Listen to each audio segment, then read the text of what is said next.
May 1st, Grandpa's back. That history that I had to put that on the table for my grandchildren to know a little bit about Grandpa.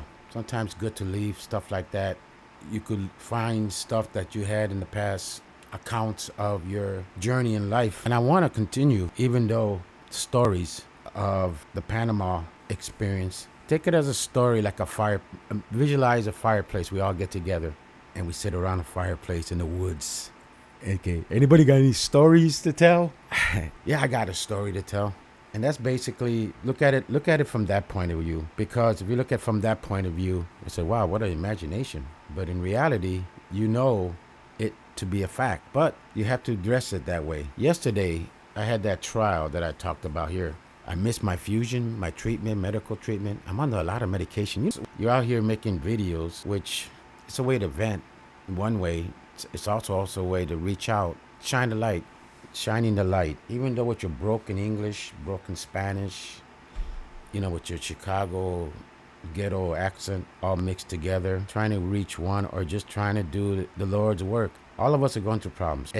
Find me somebody that's not having problems. We're all being tested. Before I went to the hospital and I got amputated, now it's spreading up. Anyway, yeah, it's depressing. I mean, being by yourself, but at the same time, the abuse is still continuing. It's nonstop, especially when you're up against a legion of lawyers from all over,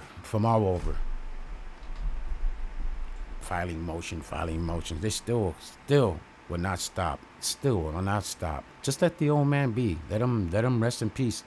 I already, like in my case, hey, you could have this. This is a materialistic thing. I recrossed over, so that I know this is not my really home.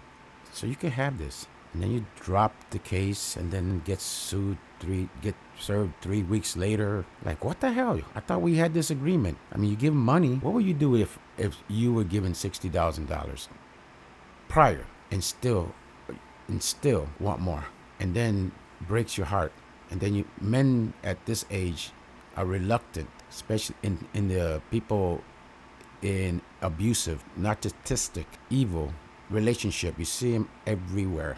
It's happening everywhere. There's stories, there's accounts, there's statistics, there's people that you know of that experience something similar to being used for money, property.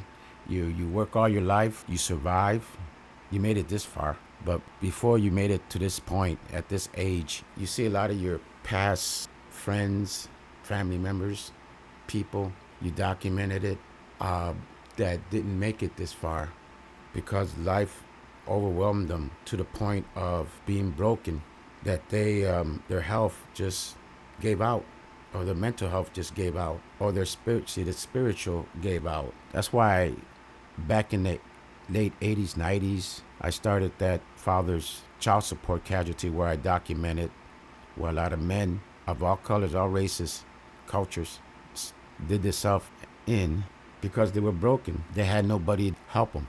Now, I'm facing a similar situation. I'm already financially broken. I'm already bankrupt. I run in a negative. My little pension of 200 and my other little pension about 100, which is totally about 300, is basically now being paid for interest on a credit card that I use with the first lawyer. I'm still paying on it, even though wasn't represented at the end. After being promised I had to get a lawyer real quick because you only had 20 days. You waited for a response but the person you tried to get the response from was on a cruise ship. So you had to wait till they got to cell phone radius. So in the last second, the day before the deadline, you just picked random. You looked at the Google search, see for stars and all that. So, let me go here. Do you offer free consultation? Yeah. Then you tell them you're on fixed income, you're barely making it, and then you only can afford $5,000. No problem. This is the case. Right there, writing it down. Young girl, white girl, and same age as my former stepdaughter, who's a lawyer also, same university, or same. Probably not the same university, but you got people working there that's probably they're all connected. Lawyers at that age, that sex. So you signed a piece of paper all hustling. You're suffering. You're freaking out. How could this be? We made a deal. We made a deal. We made a deal. We made a deal. Here, take this, take that, take this. I'll sign over this. I'll sign over this. And yet to go through this system affecting your health when you're trying to keep your health in check. So this happens all the time to a lot of people. A lot of people, more than you realize. When you're senior, they take advantage of you. When they look at you, oh, this is the money, we could take them. Then you come to find out, you sign, you're all crazy, but stop it tomorrow, the deadline. They should extend that 20 days to 30 days so you have time to find a good lawyer. Go ahead, a free consultation here, you have a free consultation there. Weigh your option, look for a coach. My advice to men is always get a men lawyers that deals with men, because you will be financially broken to the point that the only way out if you hit the lottery. And the odds of that. When I went to the hospital, I got weighed. I was 164. So in a month, I lost almost 20 pounds. And like I said, I've been financially broken. Now the trial's over and I messed up, they're gonna probably charge me attorney fees. Now I'm going to get sued with another motion to that I must pay since they don't want to buy me out, so I could be by Lake Nona, which is a facility where my family's at around. They got facilities that could treat me better. They have a hospice and elderly center there, and now they're refusing. They got me there. I can't even sell, and I just went off in the court. I remember the lawyer that I hired.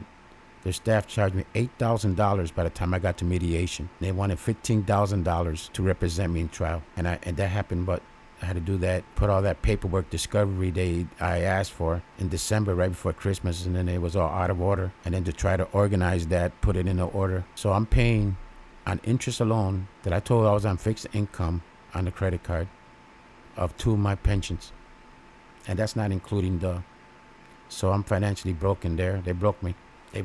And now they're going to sue me for my Social Security. They're going to try to sue me for Social Security garnishment to make sure that the first thing that I pay with my limited Social Security, which is on about $2,100, and you got the Medicare costs, and the mortgage now went from $680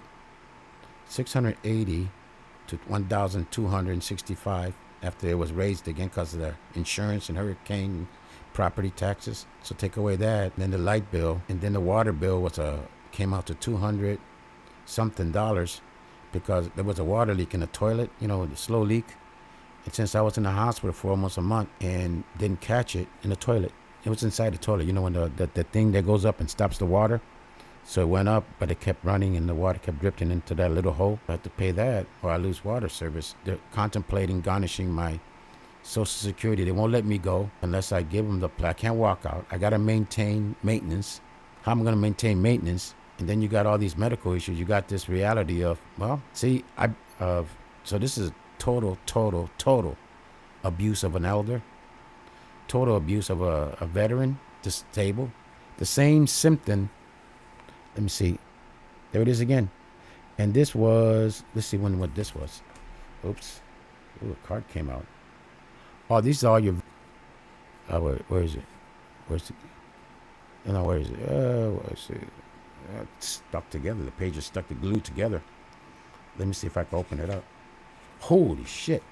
Look at all the stuff they pumped us with. Look at that. Oh no! Look at this. To go to Panama, all those shots.